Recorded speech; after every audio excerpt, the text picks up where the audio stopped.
Hello and welcome to Hammer Time, a Hammer horror podcast, part of the Evolution of Horror Network. I'm Becky Darke, a film critic and Hammer newbie, and I'm joined by my co-host, human encyclopedia of film and TV and Hammer expert, Kevin Lyons. Hi, Kev. Hello. I think I like that human encyclopedia bit. It's taken a bit of getting used to. It's yeah, just as I'm losing weight, you're now implying that I'm a huge wide set of books, which is fantastic. That's what a man needs to hear. So. Just call you Captain Britannica. Call me what you like. I'm Pascarian these days. Just don't call me late for dinner. Very good. I like that. Thank you. In this podcast, Kevin and I will be watching and discussing every horror film in Hammer's back catalogue. And this week, we are covering atomic sci-fi horror X, the Unknown from 1956. Three experts in science and security lead a band of men who try to find a way to exterminate X, the unknown terror.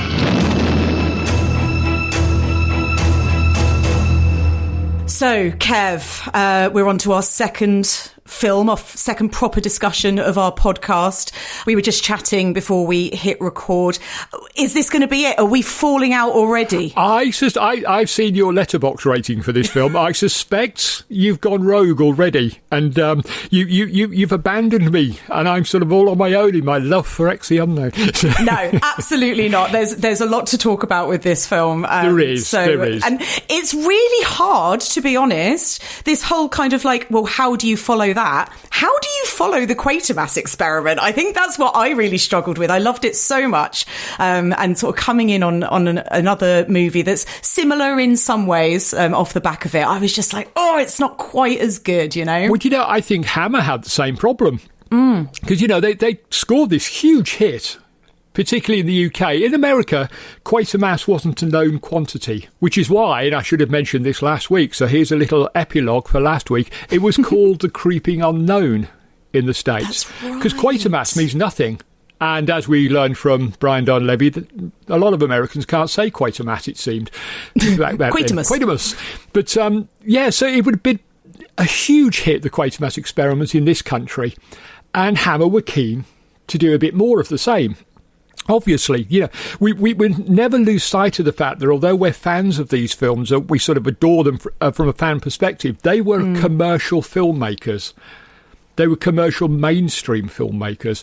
And so when something was making them money, of course they were thinking, what else could we do to make more money from this?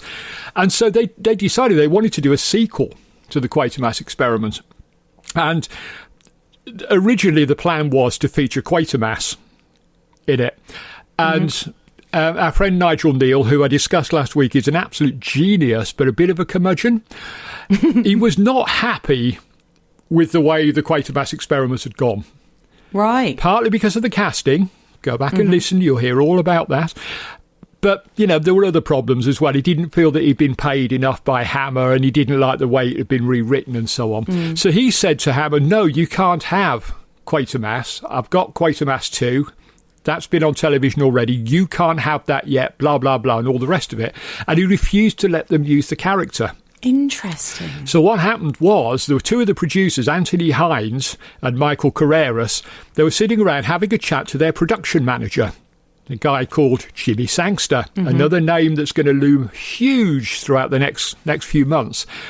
And what are we going to do? How do we follow up on this? And they came up with this idea, let's just do a Quatermass film without Quatermass. And we'll do it, instead of a monster from outer space, we'll do a monster literally from inner Earth. Yes. And that was how they came up with X the Unknown. They wanted it to be Quatermass. I think if you keep that in mind when you watch it, it's very obviously a Quatermass film. Yes. It's just that they couldn't use the character name. So we've got the Quatermass experiment last week. Yep. We've now got X the Unknown. Is this another example of Hammer using the sort of X in the title to wear its rating on its sleeve, as we discussed last week? Oh, of course, yeah, absolutely. That was such a rhetorical question. Like, obviously it is. Obviously. It had worked once, so why not do it again? And I think the fact that they had made this X certificate film at a time when X certificate films were very new. I think Quatermass Experiment was the 8th film to get an X certificate in this country. Yeah. So it became a kind of branding for them that they were going to make these grown-up horror and science fiction films. And that was sort of in stark contrast, I think, to some of the other stuff that had been coming over, which was, getting a bit more juvenile at this stage. So they were desperate to try and promote this as being a grown-up film. Yeah. In fact, when it opened in cinemas, it was double-billed with that French classic, Le Diabolique. Oh, wow. I know, what a Saturday night out that is. What a night at the cinema. Amazing, isn't it? So it was definitely seen as being a product for grown-ups, for adults. This was not a programme, that and Le Diabolique to show to kids. No. It was meant as a sort of a grown-ups night out. And so, yes, the X part of it, they could have called it Q the Unknown just to really annoy Nigel Neal. But they opted because it made more sense, X the Unknown. Yeah. So, we'll do the plot of the movie. I have once again just ripped this straight off of Letterboxd. So, Army radiation experiments awaken a subterranean monster from a fissure that feeds on energy and proceeds to terrorise a remote Scottish village. An American research scientist at a nearby nuclear plant joins with a British investigator to discover why the victims were radioactively burned and why. Shortly thereafter, a series of radiation-related incidents are occurring in an ever-growing straight line away from the fissure, which comes in as a very important plot point later, this straight line. It does, doesn't it? The straight lines are explicitly mapped out for us at one point. Yeah. So, yeah. So we've sort of alluded to it, Kev, but what do we think of X the Unknown? I rather like it. It's not as good as the Quatermass Experiments. There's something about the Quatermass Experiment that's sometimes difficult to put your finger on that makes it better. Yeah. I think it's Nigel Neal's big ideas, to be honest.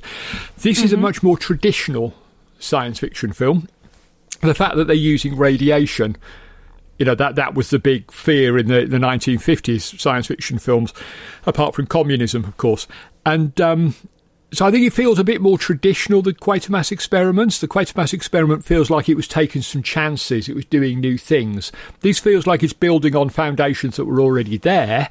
But that doesn't, in my eyes, make it any less of a film. I still really like it. I like the performances. I like the location work. There's a lot to enjoy here. Yeah, I completely agree, specifically about the locations. It's got that real kind of...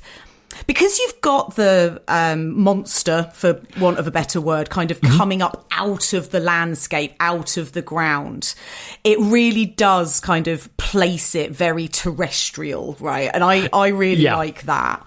All my favourite Doctor Who's. There you go. You see how long we're into this? We're less than 10 minutes and I've got Doctor Who in already. But all my favourite Doctor Who's were sort of the John Pertwee ones set on Earth. I liked the idea. He had that famous saying, there's nothing more alarming than finding a Yeti on your loo in Putney or whatever, Peckham, whatever. And I think that's absolutely true. I've always found sort of earthbound science fiction scarier than spacebound. Spacebound science fiction is great because it's adventure and it's excitement and all the rest of it. But when you bring the monster down to Earth, and if it's coming out of the Earth... I'm trying ever so hard not to say what's just popped into my head here. Which is? Folk horror. Oh, here we go. Okay. It's not. It's not even close to folk horror. It's not, but you could make a case that this is coming out of the earth, just like the folk horrors are coming out from the earth. It isn't. Let's not include it in the ever-growing canon of folk horror. But you see where I'm coming from. It's actually the planet we live on this time is sort of causing us the problem rather than a monster from outer space. Yeah, absolutely. And it's drawing on almost like a sort of eco-horror theme, because you get this explanation in the film about how... Now, this is one of my issues with the film, and why I potentially didn't enjoy it as much as Quatermass, is because the science babble... I found a bit more kind of opaque. Yes. So there's a lot of chat about kind of cobalt and pushing energies down towards the Earth's core, and them then becoming sentient, and energy having to feed on energy and all of that kind of stuff. And I found all of that, as I say, sort of a little less transparent, a little less kind of accessible than I did in Quatermass, which is silly really, because, you know, that is literally science fiction, and it's sort of aliens from outer space. But I think what you got in the Quatermass Experiment was that lovely section where you actually see the footage on the ship. And so that's right.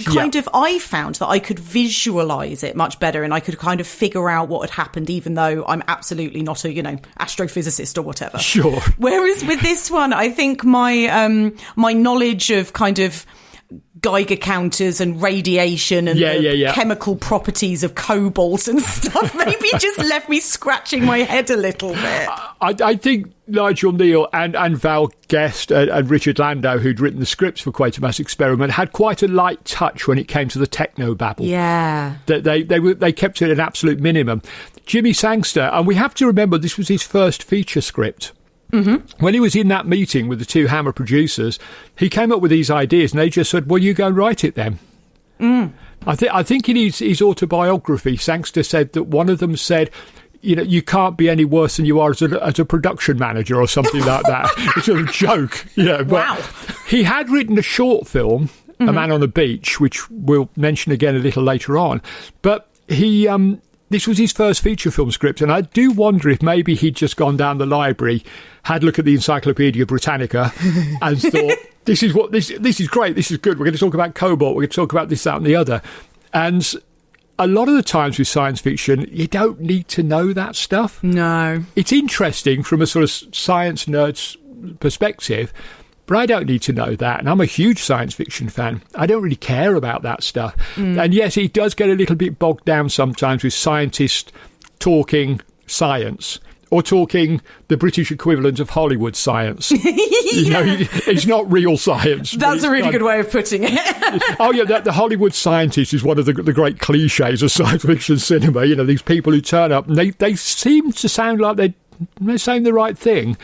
But if you give it more than 30 seconds thought, and you have a copy of the Encyclopedia Britannica at home yourself, or Idiot's Guide to Physics or whatever, it soon falls apart. But it doesn't really matter. I didn't mind it so much. I do know what you're saying. It's a bit heavier going in that respect than Quatermass is. Quatermass just gets on with it. Yeah, he does. And I think even when you did have kind of men stood around in rooms talking in the Quatermass Experiment, you would have, Richard Wordsworth sort of in the foreground doing interesting stuff with his face. And so even though the chat was going on, there was something else to kind of put your attention on, something, and with his incredible physical performance, and so that sort of made it all a bit more sort of watchable for me. Whereas with this, it's just men in rooms, and there isn't really anything else kind of like visual going on to kind of concentrate on while they chat about cobalt. There is a strange sort of dichotomy at work here that we'll talk about leading man Dean Jagger later on, but I find him much warmer and more approachable as an actor and a character than Brian Donlevy was. But the film as a whole is less human than the Quatermass Experiment. We don't have... I agree with that. We don't have Richard Wordsworth. We don't have Jack Warner. We don't have Thora Hird turning up and just being drunk. We don't have any of those. Although we get... we'll talk about the cast later. We do have a quite incredible cast. But it just doesn't feel as warm a film to me as Quatermass Experiment. But again, I can overlook that for all its other qualities, really. Charms, yeah. I think, to be honest, Kev, I think you have just hit the nail on the head, and you've made me realise why I don't like it as much. It's because Thora Hird isn't in it as a drunk witness, you know. Thora Hird should have been in every British film of the 1950s playing a drunk. Yes, she's please. Absolutely, because she was so hilarious in Quatermass Experiment, and we do miss her here. So, so we've sort of touched upon it with this kind of more terrestrial element to the plot of X the Unknown, and it's doubling down on these themes of like atomic power and its dangers. So Kev, you're an expert in this stuff. Can you give me a sort of potted history / a bit of a kind of glimpse into like 1950s atomic horror films and kind of where X the Unknown is sort of landing amongst this subgenre? Yeah, well, we have to go back to the Second World War. We have to go back to the end of the Second World War. We must never forget that the Second World War is actually the only nuclear war we've ever fought. And I say we as a species rather than us as a country or anything. There were 2 bombs dropped on Japan at the end of the war with horrific results that no one could have foreseen. I think even, Oppenheimer and his team didn't quite understand exactly what they were unleashing. And this hung over us for decades afterwards. This fear that at any second someone could press a button. And unlike the old days, where if they wanted to invade a country, they had to get an army together and travel across seas and land and all the rest of it and actually physically be there, now they could just press a button and obliterate you from a distance. Yeah. And I think that had a huge psychological effect on people. There was a lot of misunderstanding, a huge amount of misinformation about radiation at the time. If we believe the Hollywood films, you were going to grow 3 heads and your pet iguana was going to be 25 feet long or something if it was exposed to the tiniest drop of radiation. But this all sort of fueled this fear. And this fear really came from the fact that, A, we as the public didn't know what it all meant. We trusted that scientists knew what it all meant. Maybe they did, maybe they didn't. I think some of them did, some of them didn't. But also, B, that we had no control over any of this stuff. This sudden technological and scientific leap forward, and we had no way of controlling it. We had no say in its use, and we didn't understand what it was going to be used for. We didn't understand the side effects it might have on us. And so, this became the new fear in the 1950s. Gothic horror fell out of fashion for a little while. Never quite went away, but it wasn't the big hitter in horror in the 50s, mainly because, the chances that you're going to meet a vampire or a werewolf are fairly slim. But in the 1950s, and particularly into the 1960s, it did feel like you could be obliterated at any second in the blink of an eye. So, of course, this is what, horror and science fiction or exploitation films, they exploit people's fears and concerns. And that's exactly what they were doing at that time. So, we were getting all these sort of films about, basically they were trying to sublimate that fear into something entertaining. So you would end up with giant spiders and giant ants and giant Godzillas and all the rest of it. But there were, there were attempts to show what radiation could do to you. And this was a really good example of that. At the beginning, you get these soldiers traipsing about in all the mud, and they're using Geiger counters, which would have still been incredibly new to the public at that point. There were probably people in the audience for this film not knowing what a Geiger counter actually did. That's so interesting, because I hadn't really clocked that. But of course, you're not going to need a Geiger counter to exist until you've got atomic stuff for it to pick up, right? Exactly. They're brand new devices. So, they were like, we've grown up with them. Everything I watched on television in the 1960s and 70s, there was quicksand and there was a Geiger counter. They were the 2 staples of my television viewing. People were always waving Geiger counters around. Couldn't for quicksand. Couldn't. And if they could find radioactive quicksand, even better. Ooh, break out the Geiger counter. And so we kind of took it for granted because we knew what it was. Back then, in the mid-50s. Wonder how many people actually knew what a Geiger counter was. They might have had a vague idea that it detected radiation, but not much, I would think. And it's used to really interesting effect in this film. And boy, do I have some stuff to talk about when it comes to Jaws when we come on. Oh, yes. But because you spend a good 2/3 of the film, I would say, not seeing what you're supposed to be afraid of. That's right. It's all done with character reactions and this brilliant use of the noise. So that's right. You're sort of introduced to the noise of the Geiger counter, that now familiar kind of clicking, buzzing that gets faster and faster and more intense kind of the closer you get to some radioactive material. A bit like a metal detector, right? That's right. Yeah. But they then go on to kind of use that sound or something very similar to it to give us the presence of X, the unknown, right? Of this monster that is kind of close by. And as I say, you know, I've got things to say about people who were on the production of Jaws who must have seen X, the unknown. I know exactly where you're going with that. But it's doing something very similar that John Williams was doing with the Jaws score, where it's alerting you to the presence, but without you yet seeing the monster. Exactly. And don't you think that the X's sound effect is a little bit like a Geiger counter itself? Exactly. Yes, exactly. It's almost like it's got its own built-in Geiger counter that's constantly going off, and so it alerts us to the fact that it's coming. It's a really creepy sound. It is. It's very creepy. And like I say, it works very well. And I kept almost sort of getting frustrated. Like, it is a very Spielbergian thing, this idea of focusing on the reaction of somebody before they show you what it is. And I kept sort of thinking, like, what are they scared of? What are they scared of? You know, which was very effective. I liked it a lot. It's very good. Very good. So, Kev, speaking of historical context, it's time for Becky's Hammer in History section. Hammer in History. Last week we were in 1955 and Anthony Eden had just replaced Winston Churchill as Prime Minister, and we learned that Eden would have a very short time in office because he fluffed the Suez Crisis. Now, that's right. This is kind of when all that is happening. So we're in the following year.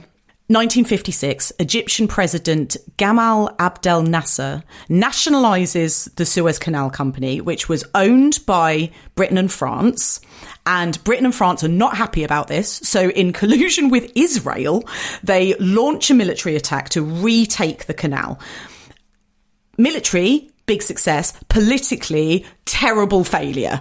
And there's huge pressure from the States and from the Soviet Union. And they all have to pull out. And it's this huge sort of humiliating political affair that ultimately will see Eden sort of removed or resigning from office. So that's kind of like politically where we are, again, just sort of placing us within the sort of leadership that is around and about in 1956.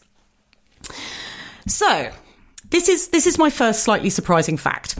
Elsewhere in politics in the UK, Minister of Health Robin Turton rejects a call for the government to lead an anti-smoking campaign, arguing that there are no ill effects that have yet been proven. Oh, my God. 1956, when smoking was still good for you. The past was indeed a different country, wasn't it? Yeah, right. It really was. Absolutely hilarious. And this is just a very British fact. So it was 1956 that the first Routemaster bus started public service in London. So for all of our non-London listeners, you may be familiar with the London red double-decker bus, and they started in 1956. Wow.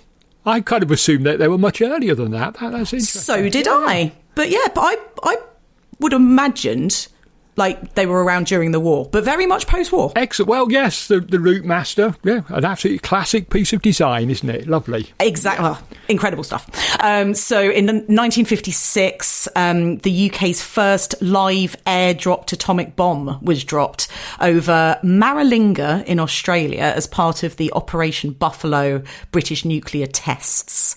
So we're very much kind of trying to assert our own power sort of in that area. Queen Elizabeth II opened the world's first commercial nuclear power station at Calder Hall in northwest England, better known as Sellafield. So that opened in 56. And I looked at the map because my English geography isn't great. But Sellafield isn't a million miles away from the border to Scotland, where X the Unknown is set. Right. So you've got, obviously, in the film, kind of power. I think it's like an atomic research centre or something that. That's right. Yeah. The sort of being is attracted to. But again, like the year that this was released, these things are being opened, on sort of UK soil. Well, none of these films were made in a vacuum. No. You know, the Suez Crisis that you mentioned was a huge psychological trauma for this country. You know, a decade earlier, we'd just finished the war. Mm-hmm. And now, all of a sudden, we were being humiliated on the world stage. Yeah, and so you can see where some of these science fiction and some of the horror films are coming from a sort of a background of us trying to reassert ourselves a little bit on the world stage. And then sort of getting our arse handed to us, essentially. Like, basically, yeah.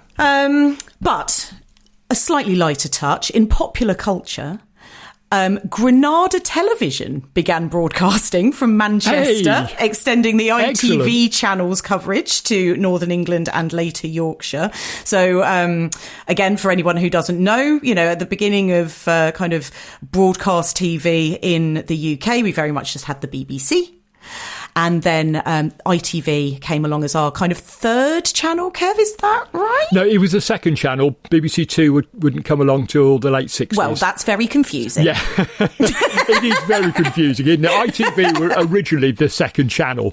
Okay. And then BBC Two came along and they were bumped back to be the third channel. Okay, yeah. And now I suspect younger people have no idea what we mean by first, second and third channels, because it's all on streaming and that's it's all right, exactly. linear. So I mean, I remember how much of a big deal it was when Channel 5 was launched. Like, a fifth channel. I remember Channel 4 starting. Well, So, also in 1956, the first UK albums chart was published. Would you like to hazard a guess as to who was at the top of the album charts, the first ever UK album chart for the first couple of weeks? It's a bit early for rock and roll yet, isn't it? So he's going to be someone who we would not assume to be an album star. It's not going to be Elvis Presley. I think it's a bit too early for that still, isn't it? That's right. I've no idea. Frank Sinatra.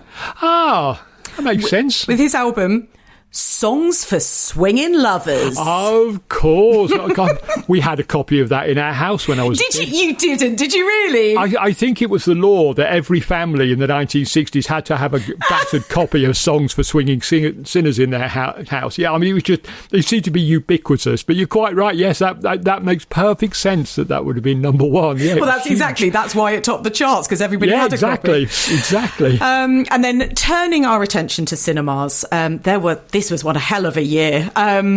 Cecil B. DeMille's The Ten Commandments with Charlton Heston and Yul Brynner was the highest grossing film of the year and was nominated for 7 Academy Awards. Fan of The Ten Commandments, Kev? Definitely. Well, okay. 4 or 5 of them, but no, definitely. It's a superb film. Yeah. Yul Brynner elsewhere starred in The King and I alongside Deborah Kerr, and he won the Best Actor Academy Award for his efforts that year.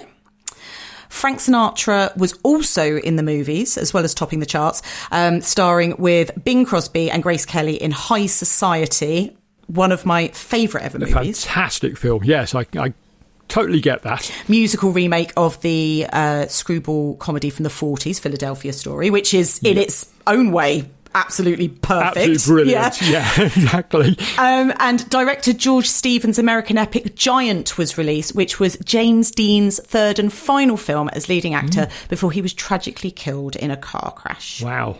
Yeah. That's a good year. It's a good year. And then in horror, we had... and sci-fi horror as well. Invasion of the Body Snatchers, absolute classic. Of course. And just to finish on something atomic, we had Godzilla, King of the Monsters. Yes, of course. Directed by Ishiro Honda, who is obviously the director of the 1954 original Godzilla. Kev, I know that you're a fan of these films, so please can you tell me if Godzilla, King of the Monsters is one of the Godzilla films that should be on my watch list? Absolutely right. Watch this, watch Godzilla -1, and then go back and watch the rest. Perfect. Because Godzilla -1 is kind of a prequel to Godzilla. Oh, yeah. In fact, watch them that way round. Watch that. And then, sort of pick and choose the other ones. There's some very funny stuff in the later ones. It gets completely wild, completely bonkers. But the first Godzilla is not what you think it's going to be. Mm-hmm. That's absolutely If your right. idea of Godzilla is just a guy in a rubber suit being a bit silly and doing silly things, you're going to be in for a bit of a shock. Godzilla is just a man in a rubber suit, but it's much darker, that first film, much more serious. If you've seen -1, that's the kind of thing it was aiming to do. Absolutely. I was very lucky. I haven't seen a lot of them, and especially not many of these sort of earlier sequels, but I saw the 1954 Godzilla at Prince Charles Cinema in London last year or the year before, and Wow. came out like tear-stained. Yeah. It's a very emotional film. Yeah. I was so lucky I saw -1 at the Prince Charles here in London with a largely Japanese audience. Oh, cool. They were sort of laughing at and appreciating references I didn't get. And it just made me appreciate the film even more, because obviously there's a lot more going on than us Westerners are ever going to understand, I think, because of the cultural history of like I say, they were the only victims of a nuclear war. And that has sort of prevailed throughout the generations. So to see it with that kind of an audience, appreciating nuances that I didn't even notice were there. That is incredibly cool. Incredible Love experience. That. Okay, so back to X the Unknown. So one of the things that stuck out to me, Kev, about this one, and I think, again, having to follow in the footsteps of the Quatermass experiment, it felt less glossy to me. Like it felt a bit more like, even, dare I say, sort of made for TV. Right. Can you tell me a bit about that? And what was the budget on this film? Was it a lower budget film? What were Hammer doing? Yeah, it was a lower budget than Quatermass Experiment. I've mentioned this before, and it will become a recurring theme throughout, that Hammer were always having to cut corners. They were desperately trying to find money from wherever they could find it. We have this idea, because they were so brilliant at what they did and they made such amazing films, that they were this, sort of money-laden, sort of movie factory. They weren't. They were constantly going cap in hand to American distributors to get money, get funding to make these films. And I think they needed to save money on this one because they wanted to maximise their profits, obviously. And so that you can tell, I think, in this, that some corners were being cut. Some of the special effects don't quite live up to the Quatermass experiments. You also have a different director, of course. We'll talk in more detail about the two directors that were involved in this film at one point. But Leslie Norman was the actual director, and I don't think he was quite as stylish as Val Guest. Right. Val Guest had something, again, almost indefinable about what he did. I think, I said last week about this sort of documentary feel that he brought to his films. Yeah. And this doesn't have that. It's a much more traditional film. But I think the grittiness works for it. I think filing off some of the edges on this film just makes it that little bit darker. Yeah. A little bit sort of bit nastier. It was certainly the most violent film that Hammer had ever been involved in. We'll talk about that again in some detail in a few minutes, but incredibly violent film. And I think that helps to sort of give this idea that, yes, it is a much grittier, much lower budget, much nastier film than Quatermass Experiment. So talking about the people kind of behind it, you've already spoken a little bit, Kev, about Jimmy Sangster. So this was his first writing credit for Hammer. He goes on to become this absolute driving force for the company kind of going forward. So who's Jimmy Sangster? Jimmy Sangster, well, he'd been with Hammer for quite a long while. First as an assistant director and then a production manager. In fact, he'd joined them in 1949. For Dick Barton Strikes Back. So he'd been with them, getting on for a decade. He'd actually written just one previous script for Hammer, that short film, A Man on the Beach, that I mentioned earlier. And that was directed by Joseph Losey. Remember the name, he's coming back in a minute. And, you know, he had some ambition to be a writer. I don't think he was actually sitting there sort of seething, thinking, oh, I'm a production manager, I should be a writer. I think he had this idea he'd like to be a writer, and then suddenly Hammer just took a chance on him, and it turned out he was brilliant at it. Really gifted. They got their money's worth from him, though, it has to be said. If you look in the credits, not only did he write this X for the Unknown, he production managed it as well. So they weren't letting him go from his day job. No. They were going to get their money's worth from him. But he was right on the cusp here of something very special. He was about to start work on The Curse of Frankenstein, the first of the Gothics, and he never looks back from there. That first wave of Hammer horrors, the ones we sort of regard as the golden age of Hammer, he wrote all of those. He wrote the psychological thrillers in the 1960s, starting with The Excellent Taste of Fear. We're going to have so much fun with that when we get to it. Can't wait. And, you know, he then went on, he wrote several other psychological thrillers for American television, for other people, anybody that wanted to hire him, really. In the 1970s, he tried his hand at directing for Hammer with, shall we just say, less than impressive results. Okay. Are these the ones that are going to make you cross later in the series? The 4 words it pains me to say, The Horror of Frankenstein. And then there was Lust for a Vampire, which I also find very difficult, and Fear in the Night. So these were his 3 films he directed for Hammer. And as a director, it must be said, he makes a really good production manager. He just didn't have what it took, I don't think, to be a director. He tried his best, but, you know, he was... Yeah, the films weren't very good, but we'll save that for another day, because I'm not sure my blood pressure can stand thinking about Horror of Frankenstein too much. Plenty of time for all that negativity, Kev. I'll get a few doctor's appointments booked for the week we've done that, so you can have blood pressure checked. Yeah, exactly. Get yourself an at-home monitor or something, please. So, I mean, I've already alluded or flat out said that I found the kind of scientific chat a little less accessible. Yeah. But one of the things that I do really, really like about X the Unknown and Jimmy Sangster's writing is there is, once again, some really lovely kind of comedy or humorous moments. It's not really comedy because it's not sort of, you know, slap your thighs, laugh out loud funny. Sure. But there is this lovely sort of warmth and humour to it.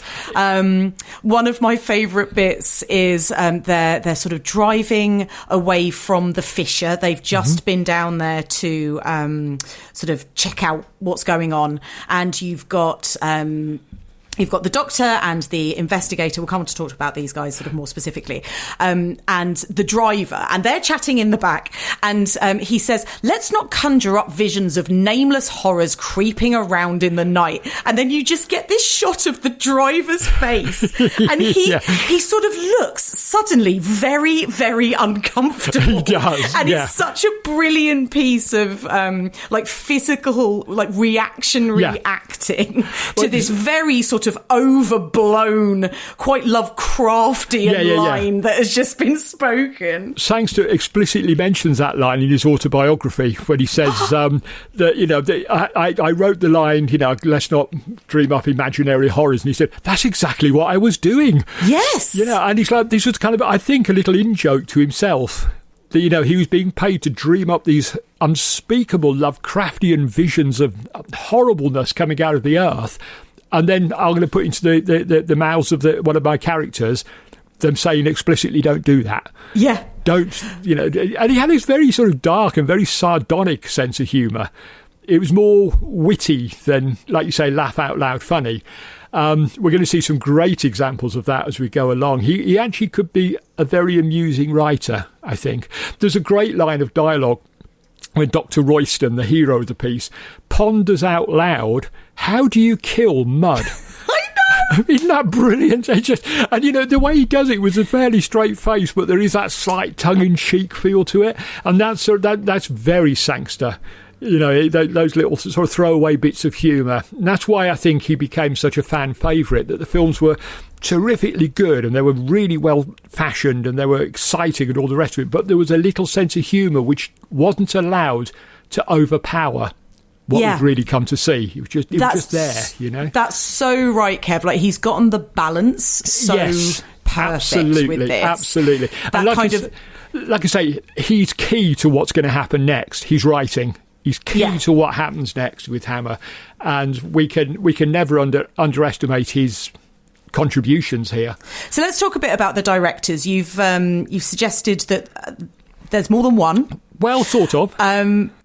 Okay, so explain to me, because we've got Norman and we've got Losey. Is that right? Well, originally it was supposed to be directed by Joseph Losey, American director who'd been blacklisted by the House American Un-Activities Committee, the McCarthy witch hunts, basically. Yes, and he was quite left-leaning. He refused to name names and all the rest of it, and he was kind of run out of town. Basically, he ended up coming to Britain to try and make films. And one of his early films here was for Hammer, A Man on the Beach, 1956. So that was the short film. Yeah. Unfortunately, he departed X the Unknown under slightly unclear circumstances. There are two versions of the story. The official one is that he became ill with pneumonia and had to stand down. But a lot of the people involved in it had a slightly different take on it. The leading man, Dean Jagger, was a virulent anti-communist. And by all accounts, he'd made it clear that he was not happy about being directed by Joseph Losey. And because the star on screen was going to be more important than the director, they let Joseph Losey go. And they were in a bit of a panic. Where do we find someone else? I know. We go to Ealing. And at Ealing, they had this veteran director, Leslie Norman. And they said, yes, of course, you can borrow him. That's absolutely fine. And he came on board, took over. He is, for those of us of a certain generation, certain age, he's the father of Barry Norman. I didn't know this. You told me off camera before we started recording. Yep. I am so delighted because, honestly, any time that Barry Norman's name comes up, it just gives me such a lovely, warm feeling of nostalgia of watching the film programme with him when I was a kid. And why not? There you go. That's it. I've got the joke out of the way. And why not?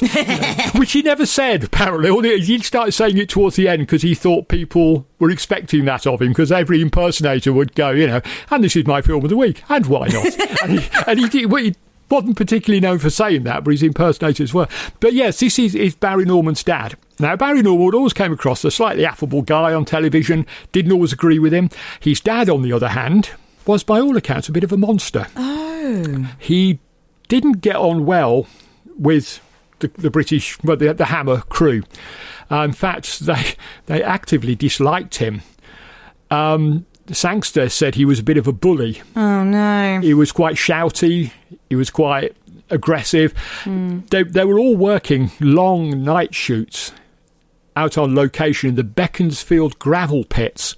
Nowhere actually near Scotland. They only went as far as Beaconsfield and sat in a gravel pit overnight for several nights. It's not quite the glamour of a sort of a beautiful gothic velvet-lined room, is it? I'm going to use those words again. It's the curse of Doctor Who, isn't it? That every alien planet was a quarry, and with this, this sort of gorgeous Scottish countryside is actually just a quarry in Beaconsfield. But they were doing these very long night shoots, quite arduous. You needed really as a director to be a bit more understanding than apparently Leslie Norman was. And they didn't like him very much at all.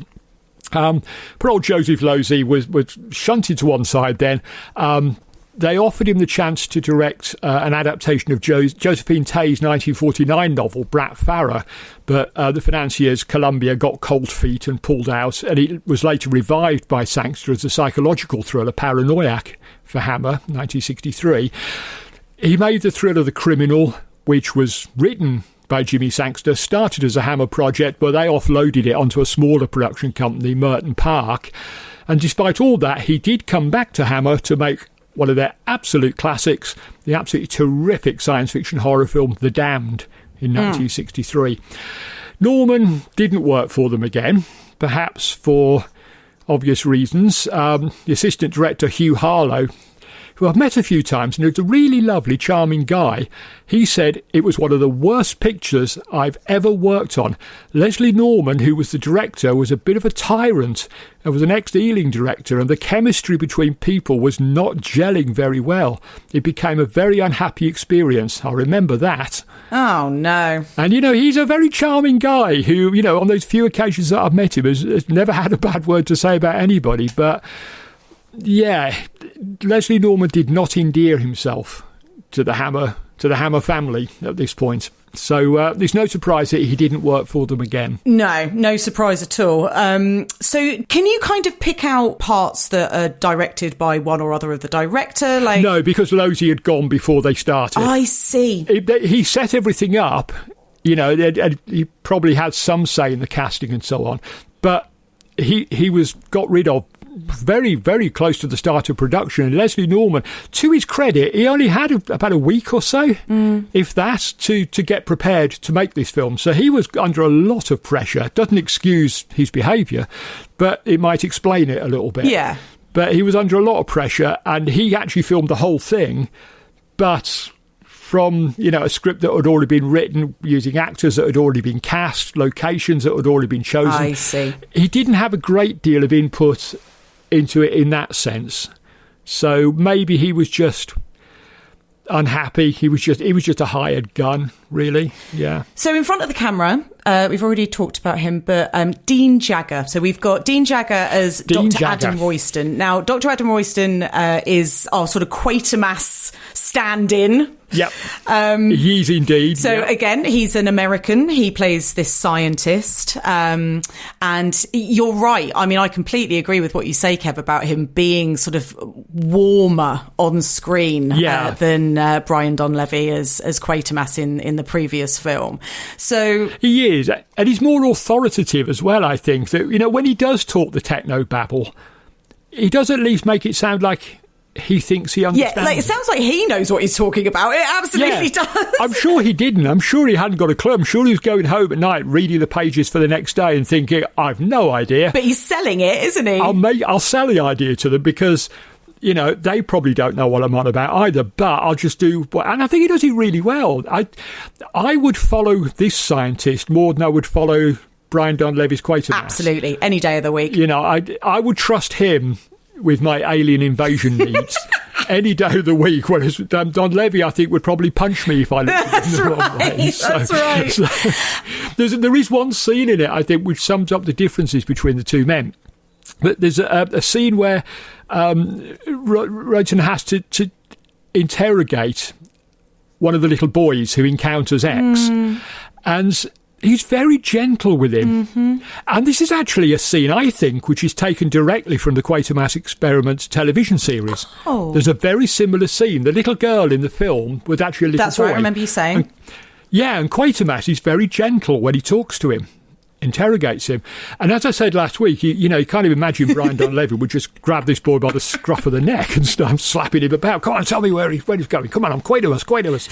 Whereas this is a very gentle moment between these two people, between this, sort of scientist who needs to get to the facts quickly, but he also knows not to frighten this little boy anymore. Yeah, he's already been through enough, frankly. He'd been through enough. And I think that is the sort of the difference between the Donlevy Quatermass and the sort of Dean Jagger Adam Royston, because I can't imagine, even if they'd left that scene in the film, I can't imagine Donlevy doing it. Yeah, you're so right. And so Dean Jagger, was he sort of a big name at the time? Was he like the American name that they're kind of... He was, yeah. I mean, I said last week that there was this notion that American audiences wouldn't watch British films unless there were Americans in it. It's not entirely true at all, but that was, one of the ideas. And the original backer of the film was RKO. Okay. They had to back out part way through because it got into financial problems. The Warner Brothers picked it up. But Sol Lesser, one of the top men at RKO at the time, he chose Dean Jagger. I think it was the Americans' prerogative. If they were putting money into it, they chose the leading man. And I think it's a very good choice. Yeah, I agree. I think a very good choice. He wasn't a big star, but he was a name. He was known. You could put him on the marquee in America, and people would know who Dean Jagger was. And I think he's actually a very good actor doing a really creditable performance here. I find him, like I said, I just find him so likeable. I want to go and learn from him. Yeah. He feels like that kind of guy.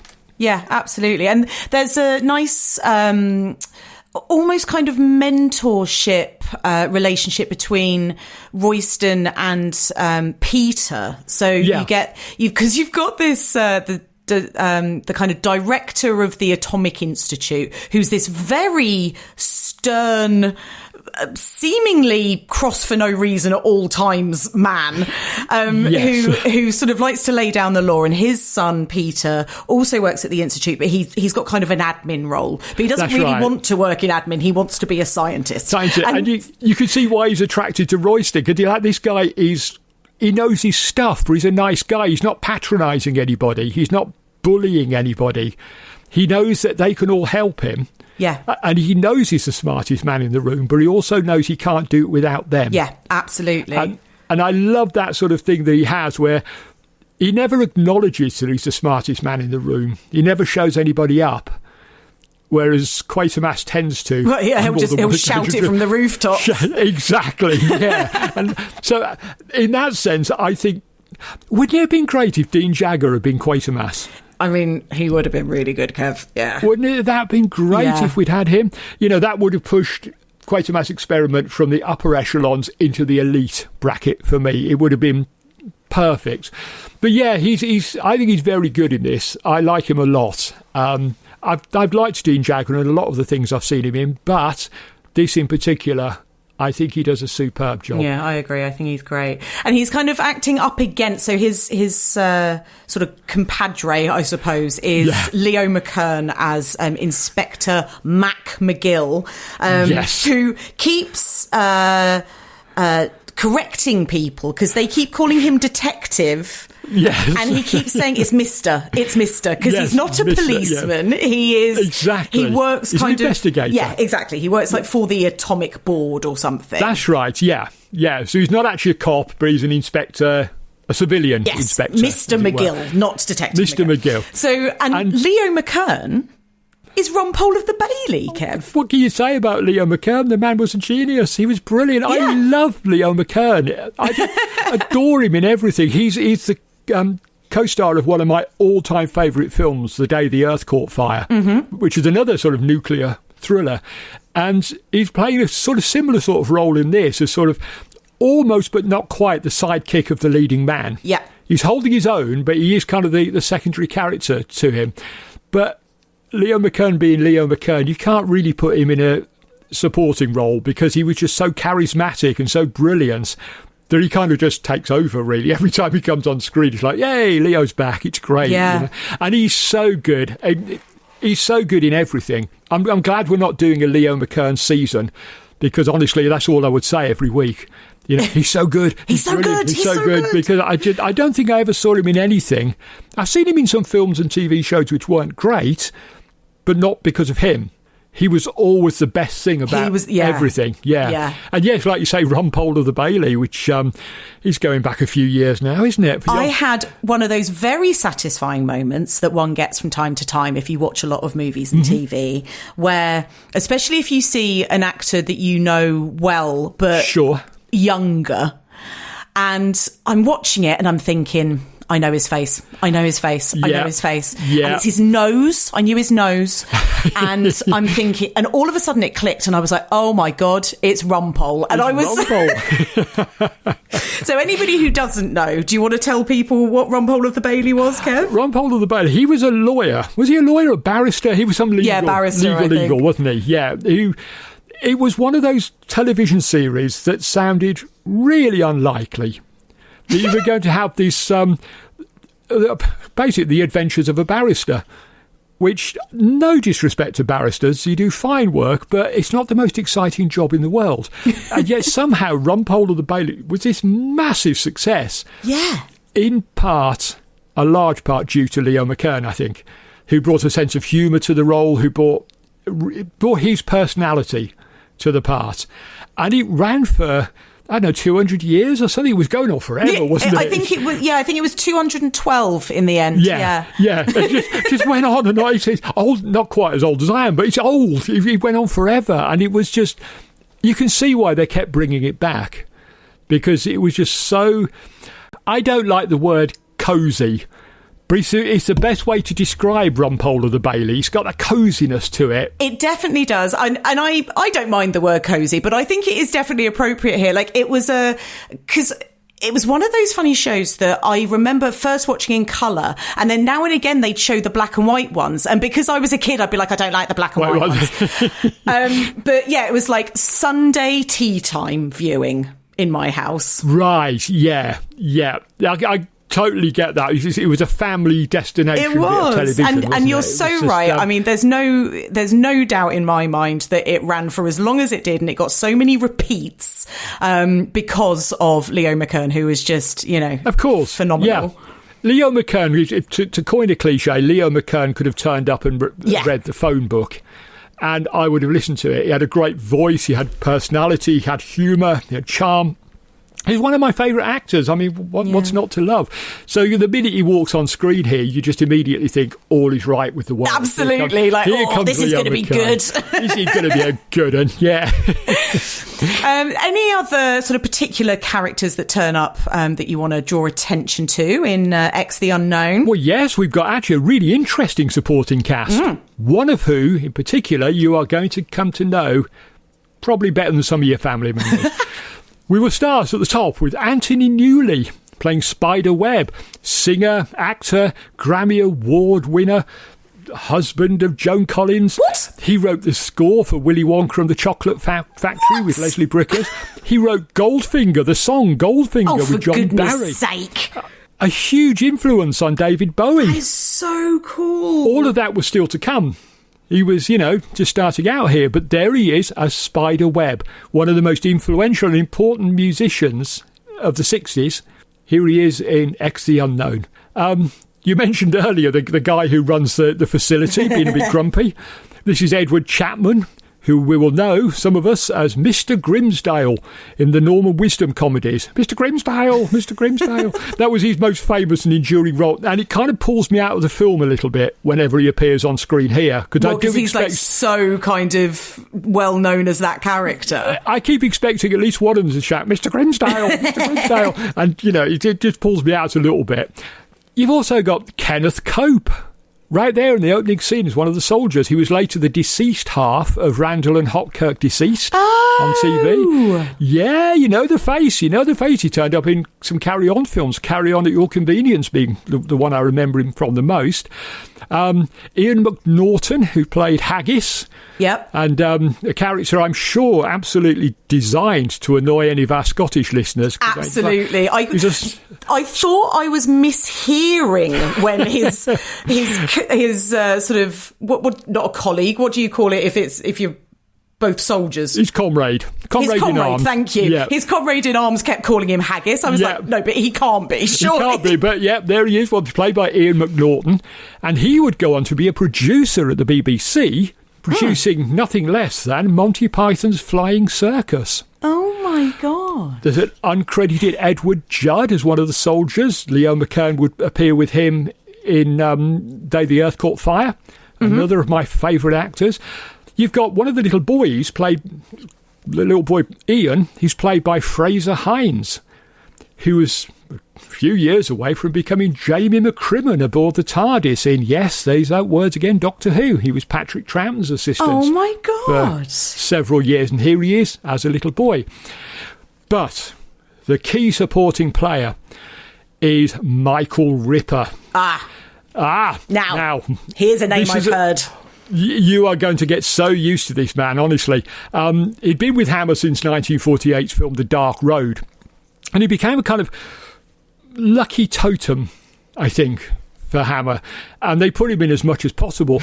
Of all the films we're covering in this series, he's going to be in 16 of them. Oh my God! You can also hear him revoicing Bartlett Mullins' character in Rasputin the Mad Monk. He should have been in another film, but his scenes in The Man Who Could Cheat Death from 1959 were cut.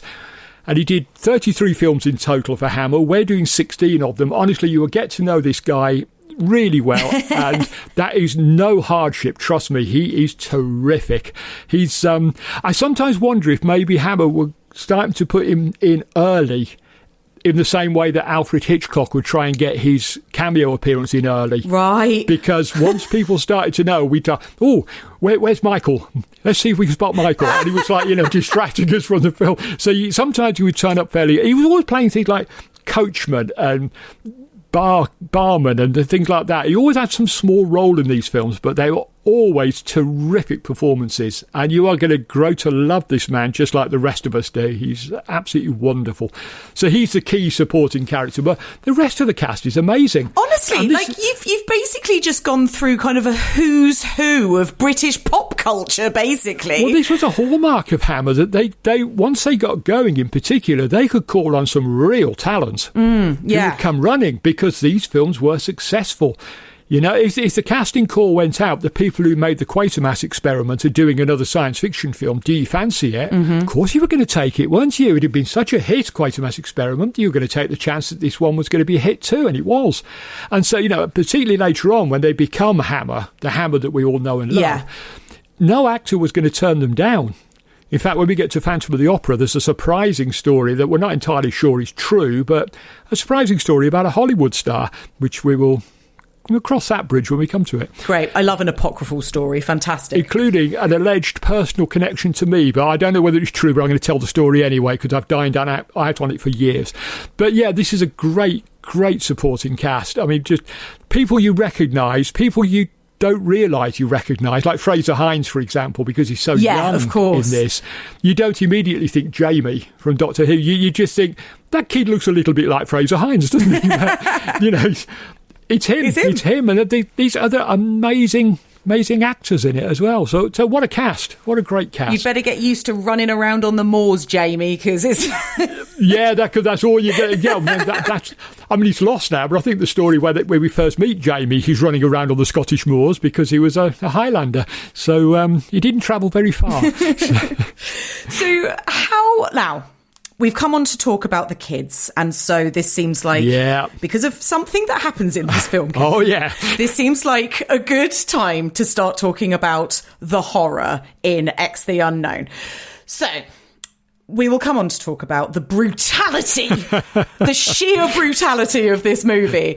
But first up, you sort of alluded to the fact that the effects maybe aren't quite as up to scratch. They're not quite. But I think there are some points in this where, especially the kind of the makeup, because what they're getting is you've got people who are burned, so you're getting kind of like radiation burns, which there were a couple of points, especially... One of the soldiers gets burned on his back, and it kind of burns like around the shape of his rifle where he's had it slung across his back. It looks, even in black and white, red raw. And I don't understand how they're doing that, but it looks so painful. This was the genius of Phil Leakey, special makeup effects man. This was his first credit. He'd been doing films for a while, but this was his first credit. He'd worked on Quatermass Experiment. The next thing he did was create the Frankenstein monster for Curse of Frankenstein. So this guy knew what he was doing. This old thing. Will this do?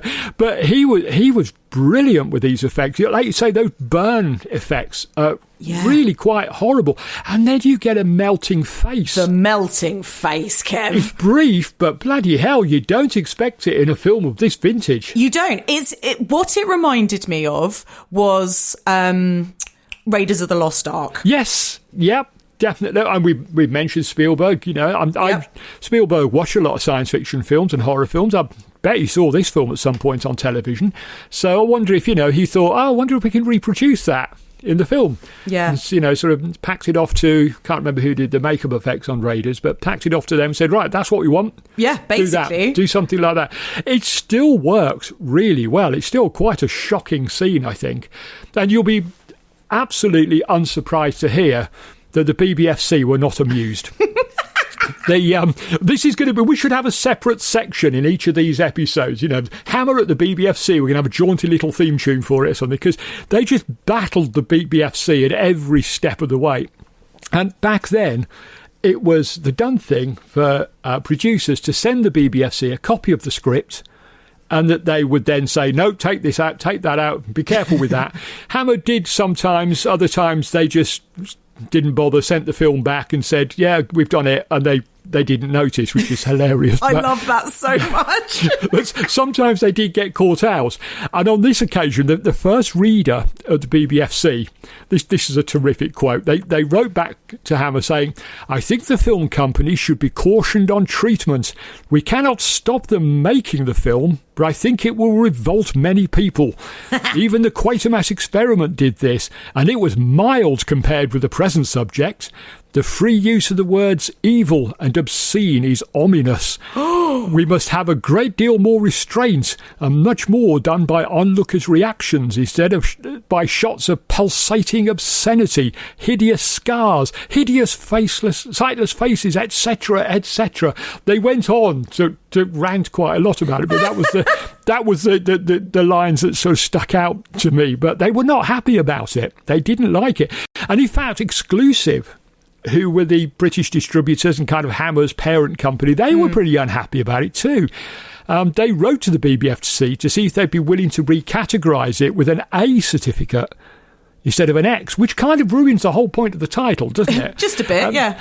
And the BBFC said, no, you're lucky to get an X, basically. Oh my God. And so a lot of people were quite upset. Well, by how gruesome and brutal this is. Gruesome, absolutely. And, we've talked about the effects and, melting faces. And there's one point where I think he's a hospital orderly. He's just been having a bit of nookie with one of the nurses in the X-ray room. Yeah. And they hear the buzzing noise, as we talked about earlier, Kev, the sort of Geiger counter, the atomic being is in the room noise. Yes. And he goes next door, and you get that kind of reaction shot, and he's obviously seen it. And then basically all you see is the sort of burns down the side of his face, and then his hand, and one of his fingers swells so big that it literally bursts on screen,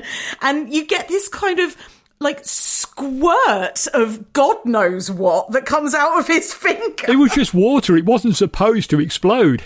It was just the water that had been pumped in to make the prosthetic expand. Right. But then it burst, and they thought, wow, we're keeping that. That's really going to upset them, isn't it?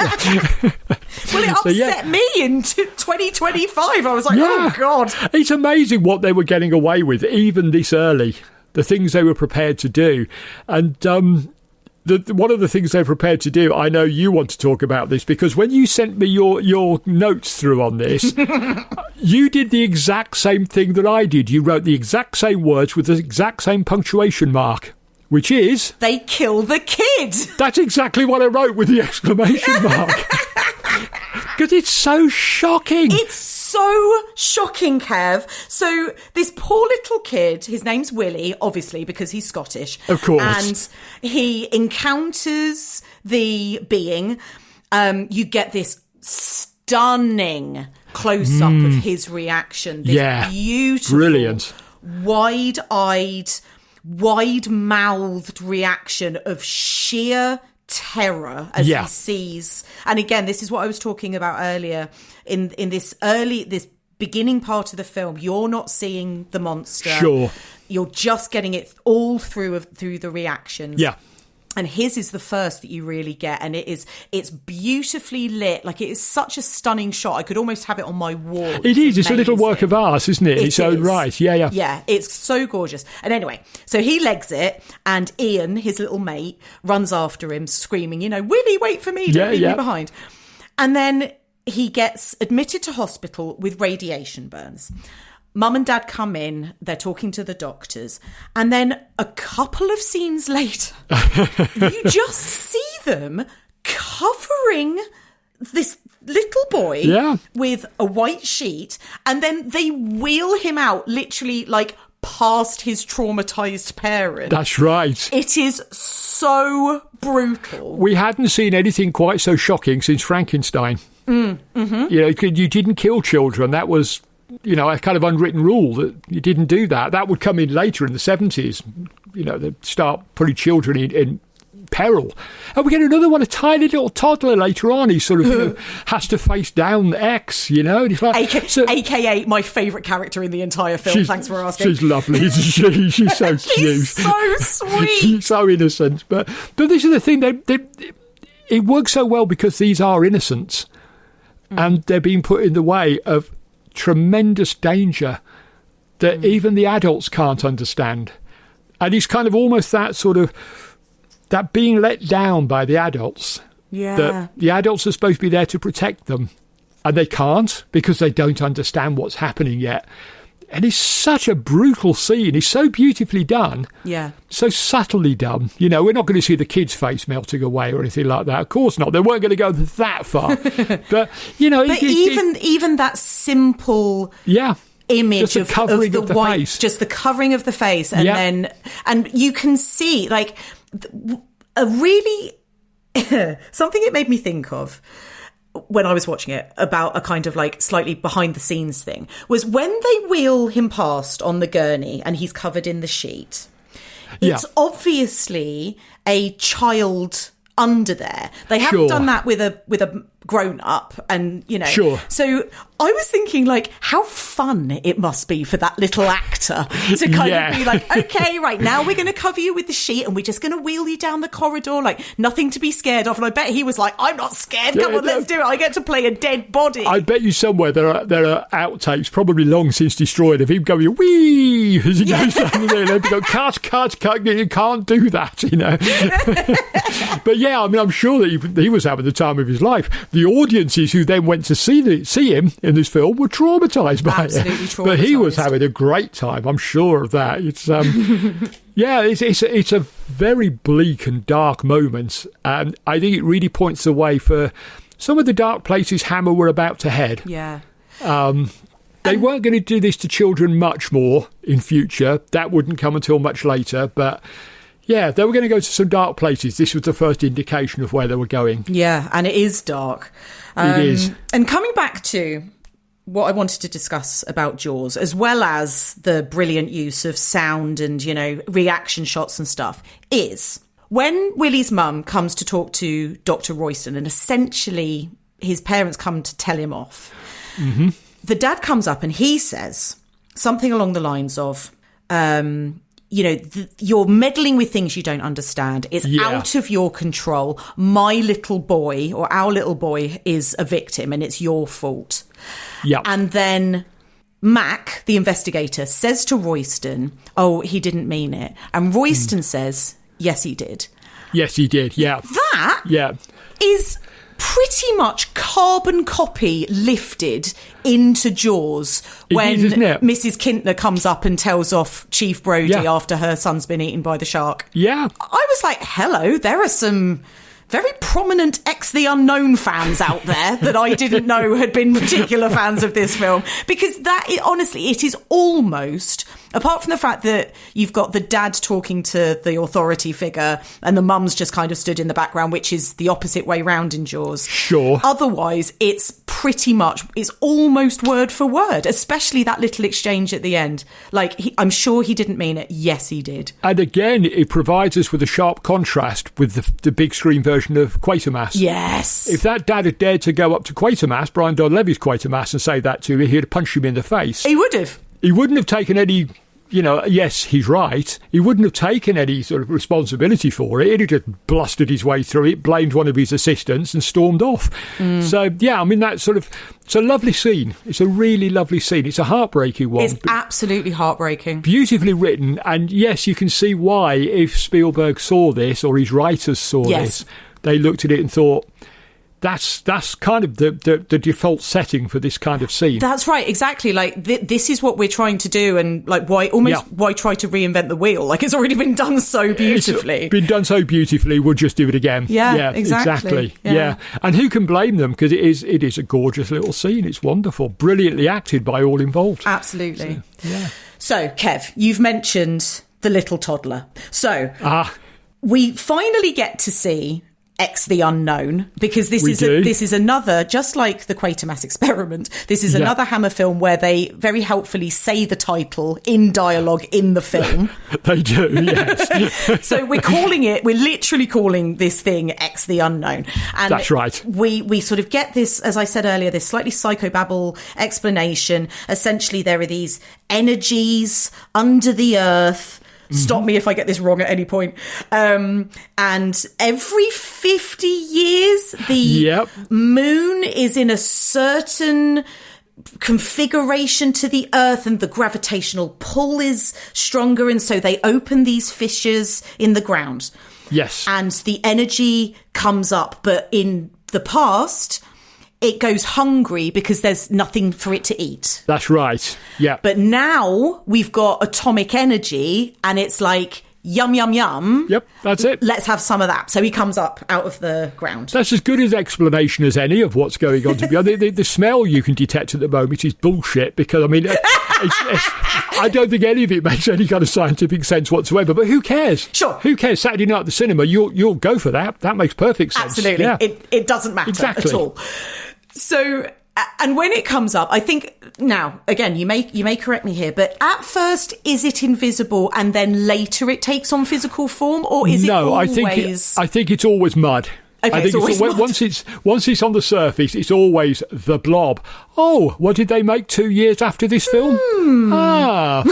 But yes, it's always this blob monster. It's always got like a physical form. It's just that we don't see it because they hadn't got much budget. They're not going to shoot off their special effects too early. And B, it actually works better. It does. It absolutely does. Yeah. So they hold it delay back. The monster. Always delay the monster. Yeah. Yeah. And then when you do see it, as you say, it's this sort of mud essentially. So it's the blob. It's some sort of creeping mud, and it's coming over the landscape. It's going over buildings, and at one point it pushes its way through one of those lovely traditional brick walls that don't have any grout.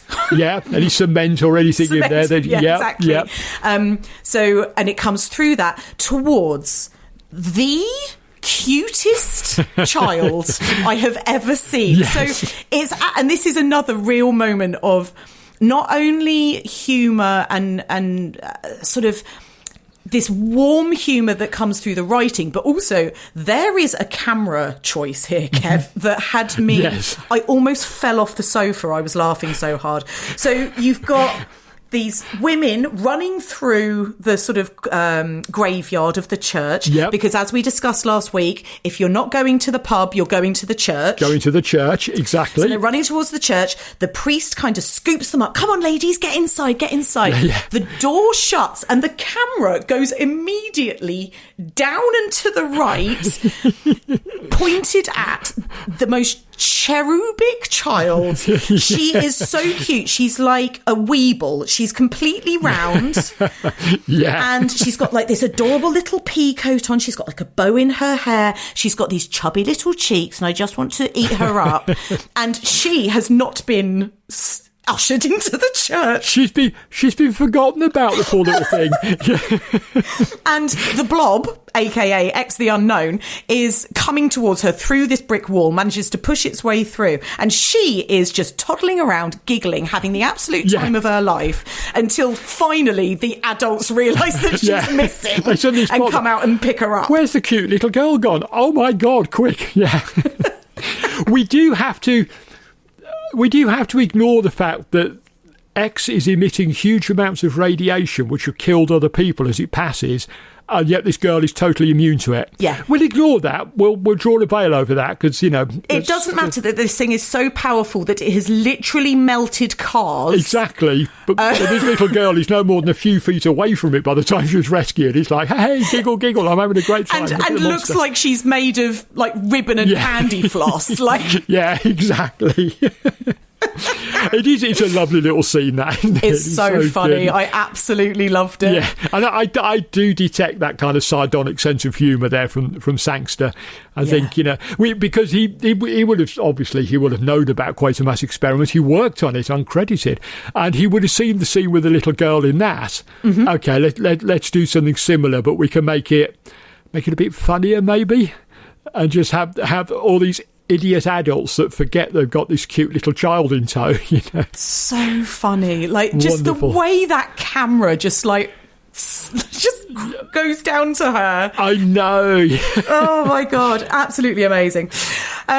So we talked a lot in the Quatermass Experiment about the kind of very grand finale, okay, like in every sense of the word, because it's in Westminster Abbey. That's right. You've got the monster kind of up on the scaffold. Yeah. They're on the phone to Battersea Power Station to get all of the current kind of brought through. How do we sort of address the big finish and the sort of the defeat of the monster in X the Unknown? And do you think it's as effective? Like, what do you think of the big finish here? Before I tell you that, those scenes with the Battersea Power Station and the power being taken away, those were the scenes that were being production managed by an uncredited Jimmy Sangster. Oh, interesting. Interesting. But the big finish in X the Unknown, I have to say, it's a disappointment. It is. It just sort of stops. It does. X Kev. explodes, and there's another explosion, and then the title card comes up at the end. The end title card comes up. I didn't understand what had happened. I was like, Wait, what? It feels to me like something was missing. I agree. Either it wasn't filmed, or it was never written, or they did film it and they abandoned it because it wasn't working. It felt like X was supposed to pop back up again. Yes, that's exactly what it feels Have like. a bit of a sort of twist ending and stuff, but it just sort of stops. Yeah. It just sort of ends. As you say, there's that second explosion, and I think it's Mac says to Royston, he says, you know, what was that? And he says, yeah. I don't know. It wasn't supposed to happen, and I don't know what it was. And then he just sort of walks over to the fissure and looks in, and the credits roll. Yeah. It's like, well, if you don't know what's happening, how are we supposed to know what's happening? Yeah, exactly. And it does feel that it's a very odd ending. It's a very abrupt ending. And it's the only thing in the film, the only part of the film that really spoils it for me. Yeah. That we've come all this way. The opening scenes are incredible. You know, with the soldiers traipsing about in the mud and everything. Those are amazing. And then at the other end of the film, we just get this sudden, abrupt end. Yeah, it's a very damp squib. It is. It disappoints me, that ending. Yeah, I'd love to know if there was anything planned beyond that. Oh, Kev, I was hoping you were going to tell me. I thought you were going to be like, let me. I honestly don't know. I honestly weird. don't know. It just feels like there's something is missing that, you know, he should have found out. Royston should have found out what happened. There should have been another 10 minutes or something. Yeah. But they decided, no, we're not going to bother with that, and they just stopped it. But I mean, if that happened, I would have cut it off. Yeah. With all my filmmaking experience, I would have cut it off almost after the second explosion. So it almost just sort of leaves it on a cliffhanger. Either do it after the second explosion and sort of frame it in such a way you're not sure if they were all killed or not, or just don't bother with the second explosion. Yeah, right? Yeah. Just don't bother. Just have it where the monster's defeated, which would be completely acceptable. That would have been okay. X has exploded. He's full of radiation. He's exploded. Bang, there we go. And that would have been okay. I'd have gone with that. But it's just this, you know, that shouldn't have happened, and I don't know why. It's just like, well, I don't know why either. Well, tell us. Find out. Exactly. Tell us. Yeah. I know. Yeah. So, yeah, a little bit of a disappointing ending, but on the whole, a pretty solid Hammer sci-fi horror. I know that I marked it quite low on Letterboxd. You can go back and change that now, because I've persuaded you, haven't I? I've persuaded you. Maybe. Do you know what? It's you kind of actually have. Hey. I think I'm going to give it an extra half star. So I'm going to pop it up. I'm going to pop it up a little bit. The first result of the season. Excellent. Yeah. But what was the kind of commercial and critical reaction? What did other people think of it? It did very well again. Good. The critics liked it. Some of them drew attention to the fact that it was quite gruesome. Mm-hmm. But I think that just brought more people in. Times were changing. People wanted something more gruesome. And Hammer were there to deliver it. And so they deliver it here. And then for the next film that gets released, they really go to town. There's actually when we do the next 2 episodes, we're going slightly out of production sequence and into release sequence. Right. I'll explain all that in due course in the next 2 episodes. But the next Excellent. That's the sort of stuff I love. Well, the next time people will see a Hammer film production on a screen, they're really going to go for it with the violence and the gore. This was kind of the next stage, the next step up for them from that. And I think it really appealed to audiences at the time. It must have felt quite transgressive. Yeah, I can see that, definitely. You know, they would have expected the Americans to be doing melting faces. You know, so maybe those strange bods across the channel, they would have been doing it in their films, you know, those strange Europeans. But British, good Lord, no, we don't do that sort of thing here. Well, you know, get used to it. Hammer's here now. And we are going to do this. Oh, we're going to do it a lot. You know? And what about specifically for you, Kev? Like, is this elite? Is this upper? Is it middle? Is it lower? It's upper, but at the lower end of upper. Lower upper, okay. Yeah, it's on the border between upper and middle, partly because of that ending, partly because, like you said at the very beginning, it had a very difficult job to do following the Quatermass experiment, and it lacks the pathos of Quatermass experiment. We don't have any equivalent of Richard Wordsworth character to warm to, but I do think it's an extremely, like you said, a good, solid, unpretentious B-movie, basically, and that's what we live for. You know, and if that's what Hammer were giving us, I'm quite happy to take that. I think they did it brilliantly, to be honest. Yeah, I completely agree. As I said just now, I love it when I come to the end of a discussion about a film and I love it more than at the beginning of the discussion, you know? That's good. Definitely what's happened here. So I'm going to go middle. But I think you're right. I'm probably upper middle, whereas you're lower upper. So there's not a lot in it. Right, yeah. So we're next door neighbours, basically. We're next door neighbours. Yeah, exactly. Thanks for listening to Hammer Time. We'll be back next week with Hammer's first foray into the classic Gothic monster movie, The Curse of Frankenstein from 1957. To check out the full list of movies we'll be covering throughout this podcast, head to evolutionofhorror.com/hammer. We'd love to hear from you, so please send us questions or comments for upcoming mailbag episodes.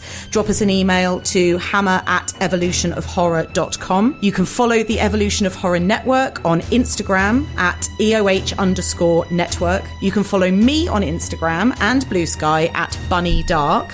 And Kev, where can people find you and your stuff? EOFF-TV. That's what to search for. You'll find my main website, my review site, my social media. We've mentioned Letterboxd. I never plug that. I'm on Letterboxd, and I think I'm on that as EOFF-TV as well. So you are. I am, right? Yes. Yeah. I'm an old man. I forget where I am most of the time. But yeah, come and find us. Come and say hello, and come and tell me I've been an idiot and I've got all these things wrong. And I don't mind. I can take it. So, they'll have to get through me first, Kev. That's what I like to hear. Don't forget to rate and review us on your podcast app of choice. Thank you for listening. Join us next week for another episode of Hammer Time.